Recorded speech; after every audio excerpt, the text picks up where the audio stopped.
maires de plus en plus confrontés au problème des violences soudaines sur fond de trafic de stupéfiants. C'est le cas dans la métropole, notamment à Échirolles, avec plusieurs épisodes cet été.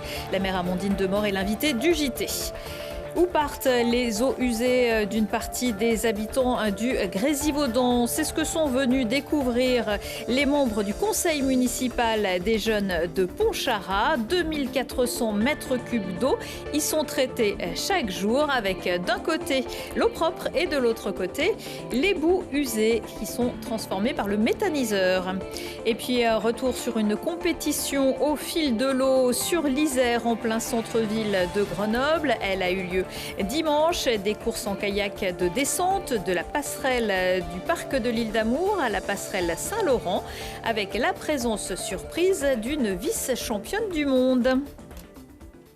Bonsoir à tous, ravi de vous retrouver dans ce JT du mercredi 11 septembre 2024, du lundi au vendredi à partir de 18h, l'essentiel de l'actualité du Grand Grenoble.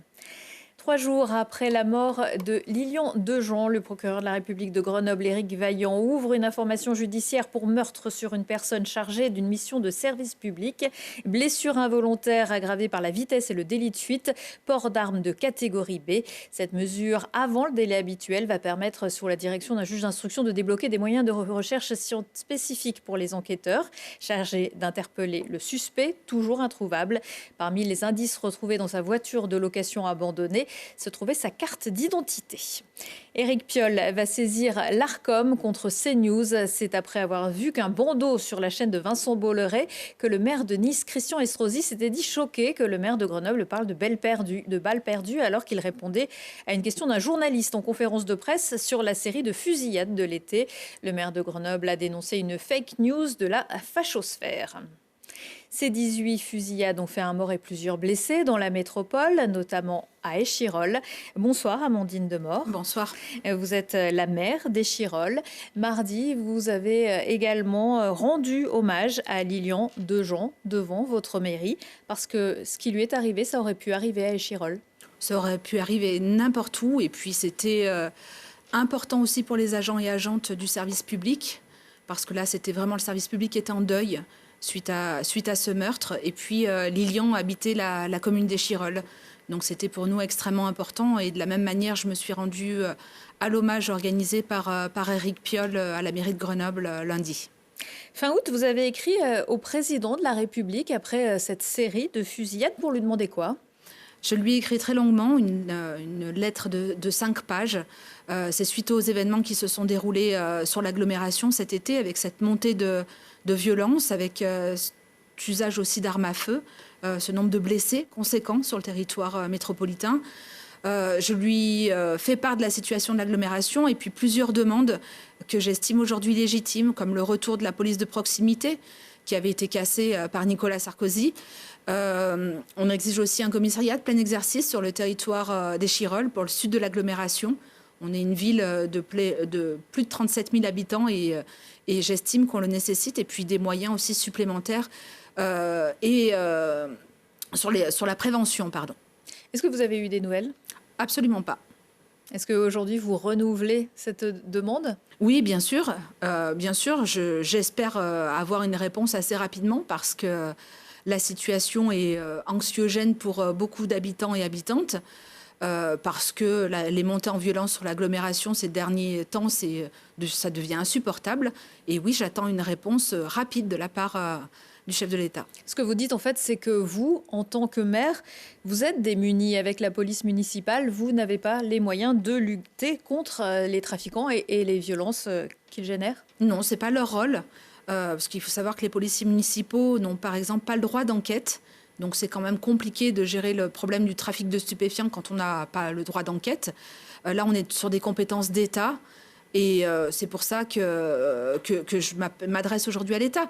Même si nous, en tant que commune, on agit autant qu'on peut. On a un certain nombre de caméras déployées sur le territoire. On va y revenir. Oui. Alors, la police nationale a mené cet été des coups de force, comme on l'a vu notamment à Échirolles ou aussi à Grenoble. Et à Échirolles, ça s'est notamment passé sur l'immeuble du Carrare, qui se situe à quelques mètres de la mairie. Depuis des années, il est investi par les trafiquants qui font leurs affaires au milieu des quelques habitants qui vivent encore dans seulement la moitié des appartements. Donc, le démantèlement de ce point de deal avait été annoncé en décembre dernier. Finalement, un autre s'est vite réinstallé. Après ça, il y a une opération place nette menée par l'État et puis rebelote. Oui, rebelote. Comme le disait le procureur de la République, un point de deal, c'est très rentable. Certains points de deal sur les agglomérations, c'est jusqu'à 30 000 € par jour. C'est des systèmes qui sont extrêmement bien organisés aussi sur le trafic, le narcotrafic. J'ai lu avec attention le rapport qui a été fait par les sénateurs qui explique un petit peu tous les phénomènes qu'on subit aujourd'hui en France. Et oui, les choses se réinstallent. Les opérations place nette, elles ont permis de déstabiliser le trafic, mais très vite, on le voit se réinstaller. C'est difficile pour les habitants de ce quartier, les habitants de l'immeuble en premier lieu. Les habitants de l'immeuble, les riverains, riveraines, le service public aussi, puisque nous, on est à proximité. Bien sûr que c'est difficile. C'est un sujet sur lequel on travaille avec la plus grande attention et la plus grande détermination, que ce soit avec la préfecture de l'Isère, le parquet, la police nationale. On suit ce sujet de très très près. Et pour les étudiants également de l'ICM, l'Institut de communication des médias, l'UGA envisage de déménager ce bâtiment qui se trouve juste à côté, de déménager avec ses étudiants. Alors, j'espère pas, puisque le président de l'UGA a rappelé que ce serait quand même un recul du service public. Donc, je pense aujourd'hui qu'ils appellent plus à l'aide que vraiment partir, parce que ce serait quand même désastreux pour... Ça serait une défaite. Oui, tout à fait. Vous avez racheté un fonds de commerce qui se situe en rez-de-chaussée du Carrare. Pour quelle raison ? En vue de changer l'entrée de cet immeuble, qui aujourd'hui se fait dans un renfoncement et qui est plutôt propice aussi aux mésusages, ce qu'on appelle les mésusages sur l'espace public. Donc c'est pour ramener très simplement l'entrée de l'immeuble sur la voirie. Vous l'avez évoqué, à Échirolles, la municipalité, vous avez installé des caméras de vidéosurveillance. Il y en a combien ? Il y en a une centaine sur le territoire qui couvrent l'espace public et les différents bâtiments de la ville. Alors, ça n'empêche pas la commission de délit ? Absolument pas. Ça permet de sécuriser les interventions de police. Ça permet de résoudre aussi quelques enquêtes. On a de plus en plus de réquisitions de ces images de la part de la police nationale. Voilà ce que ça permet. Et puis aussi, ça permet de ramener un peu plus de sentiment de sécurité aussi chez les habitants et habitantes. C'est pour ça qu'on l'a développé aussi sur le territoire. On a été, je le rappelle, la première ville en Isère à les installer. Merci Amandine Demort. Je rappelle que vous êtes maire d'Échirolles. Merci. Allez, on prend un grand verre d'eau et on respire. La thématique figure régulièrement au programme dans les écoles et les collèges. Le cycle de l'eau, un élément précieux qu'il convient de préserver. Ça passe notamment par une bonne gestion des eaux usées. C'est ce qu'ont pu découvrir des jeunes de Pontcharra, invités à visiter la station de traitement habituellement fermée au public. Jérémy Pinard. Souvent associées aux mauvaises odeurs, les stations d'épuration travaillent au quotidien dans le traitement des eaux usées. Un travail omniprésent et essentiel, mais finalement que très peu connu. Sur la commune de Pontcharra, des élèves ont eu la chance de visiter la station de traitement des eaux usées de la communauté de communes du Grésivaudan. On leur a expliqué tout ce qui était traitement des eaux usées des 17 communes que collecte la station d'épuration de Pontcharra, ainsi que le traitement des boues, ce que nous on considère qu'on appelle des boues, qui sont en fait un mélange de bactéries qui nous permettent de traiter les eaux usées. Les stations d'épuration jouent un rôle majeur dans le cycle de l'eau. Elles permettent aux eaux polluées par notre usage quotidien d'être purgées de leurs déchets pour retourner en milieu naturel. Par jour, on est entre du 2300-2400 mètres cubes jour jusqu'à là, avec les fortes pluies qu'on a eues par exemple en décembre, on est monté jusqu'à du 9000 mètres cubes jour. Des quantités astronomiques d'eau qui nécessitent un long processus de nettoyage en plusieurs étapes. Dans la phase de pré-traitement, on commence par filtrer les déchets solides ainsi que les graisses et sédiments. On dépollue ensuite l'eau en oxygénant le bassin afin que les micro-organismes, algues et bactéries puissent se développer et se nourrir des polluants présents, carbone, phosphore et azote. Il suffit ensuite de séparer ces micro-organismes appelés boues pour rejeter l'eau claire dans l'Isère. Les élèves présents lors de la visite ont eu l'opportunité de découvrir tout ce processus dans les moindres détails. C'est la première fois que je viens ici, j'avais jamais visité une station d'épuration et du coup j'ai compris comment ça marchait. On a appris qu'il ne fallait pas jeter n'importe quoi dans l'eau parce qu'après ça dégrade. On n'a pas tout le temps la chance d'aller visiter une station d'épuration, puis au moins là ils nous expliquent bien, des fois en détail. Ouais, c'était bien, on a bien aimé. C'était assez sympa. C'était sympa, instructif et si on a appris des choses, Au moins, c'est déjà des trucs vu qu'on a fait une leçon en classe. Mais là, on a pu voir sur le terrain comment ça se passait. Habituellement fermée au public, la communauté de communes du Grésivaudan organise des visites pour sensibiliser et comprendre les enjeux de l'assainissement des eaux. La métropole de Grenoble aussi propose de visiter quelques-uns de ses équipements publics à l'occasion des journées du patrimoine du 20 au 22 septembre. Le nouveau centre de tri, le chantier du futur siège métropolitain, le stade des Alpes, Pôle Sud et la MC2. Les visites sont gratuites et les inscriptions se font sur grenoblealpesmétropole.fr. Des températures dignes d'une fin octobre, c'est ce qui nous attend au moins jusqu'à samedi, avec même de la neige des 1800 mètres. Vous le verrez avec la météo après ce JT.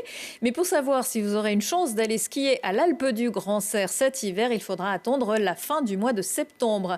Réunie lundi soir, la communauté de communes de la Matésine se donne encore quelques semaines pour négocier avec l'État et d'éventuels partenaires et pouvoir lancer une délégation de services publics en régie intéressée avec la SATA qui gère déjà les domaines skiables de l'Alpe d'Huez et des Deux Alpes. La collectivité a déjà dû combler un déficit de 350 000 €. Il y a quelques mois, la ministre des collectivités territoriales l'avait dit soutenir un projet d'ascenseur valléen de 24 millions d'euros. Reste à savoir ce que décidera le futur gouvernement. Au hasard d'une épreuve olympique ou paralympique, vous vous êtes peut-être passionné cet été pour le canoë-kayak. Bonne nouvelle, l'Ardèche n'est pas le seul spot de la région. L'Isère est aussi terre de jeu pour les sports en eau vive, dans des eaux propres. Vous l'avez vu dans le sujet précédent. Dimanche, le Grenoble Alpes Canoë-Kayak organisait une épreuve avec des compétiteurs de niveau régional et une surprise, Maxime Sonnen. Pas besoin de se déplacer très loin pour pouvoir observer du sport de haut niveau. C'est sur l'Isère, au pied de la Bastille, que les amateurs de pagaie peuvent se faire plaisir. Alors aujourd'hui, c'est une compétition régionale de kayak de descente. Donc c'est une course qu'on organise depuis maintenant 6-7 ans. Toujours la même période, un des premiers week-ends de la rentrée de septembre. Donc la descente, c'est la discipline du kayak. On doit aller le plus vite possible en rivière, sur des trajectoires libres. Au menu de ces championnats régionaux, plusieurs épreuves de sprint en canoë et en kayak, suivies d'un départ groupé. Les temps sont chronométrés au laser sous l'œil assidu d'un arbitre et les résultats sont comptabilisés pour les classements nationaux. Cet après-midi, on a ce qu'on appelle une mass start. Donc c'est un départ, tous les compétiteurs en même temps, au niveau de la passerelle du parc de l'île d'Amour. Voilà, donc à peu près 5,5 km jusqu'ici, à la passerelle Saint-Laurent, arrivée. Donc voilà, là c'est facile, le premier qui arrive a gagné. Une compétition qui se veut pour tous les âges et pour tous les niveaux. Les enfants pagaient aux côtés des adultes et les amateurs côtoient les champions. Là, les championnats du monde sont passés, c'était en Espagne. Et donc voilà, moi, j'ai plutôt bien réussi ces championnats. J'ai rapporté 5 médailles quand même, voilà, dont ce titre de vice-championne du monde sur la course classique en canoë.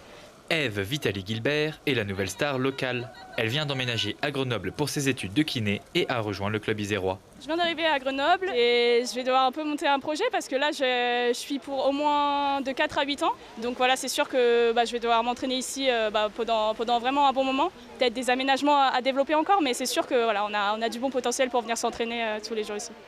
L'association compte bien profiter de son arrivée pour motiver ses troupes et recruter de nouveaux kayakistes. Ça va mettre un peu d'émulation pour l'entraînement, ça veut dire qu'elle va pouvoir s'entraîner avec elle, donc c'est chouette.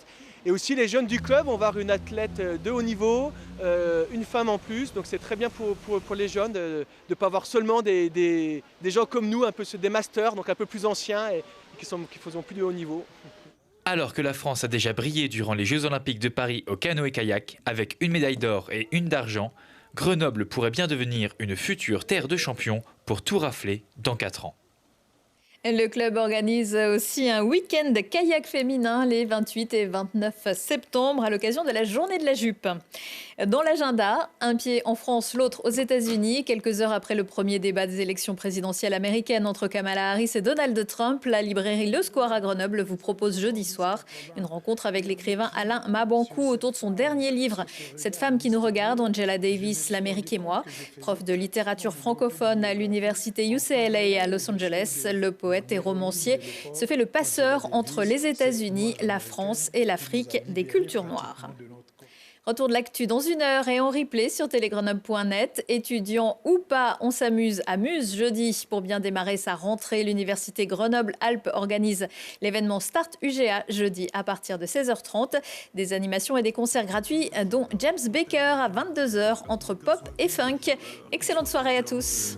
Je vais pas me plaindre, pourquoi s'arrêter à mi-chemin, C'est le meilleur plat même si elle n'est pas dans le guide Michelin, Je vois plus les autres coachs, je les ai oubliés, je dois tout nier. Car si elle l'apprend, je vais avoir envie de tout niche. Mais pas au sens propre, car ce sera sinueux. Fuis-moi si tu veux, mais ne me ferme pas la porte.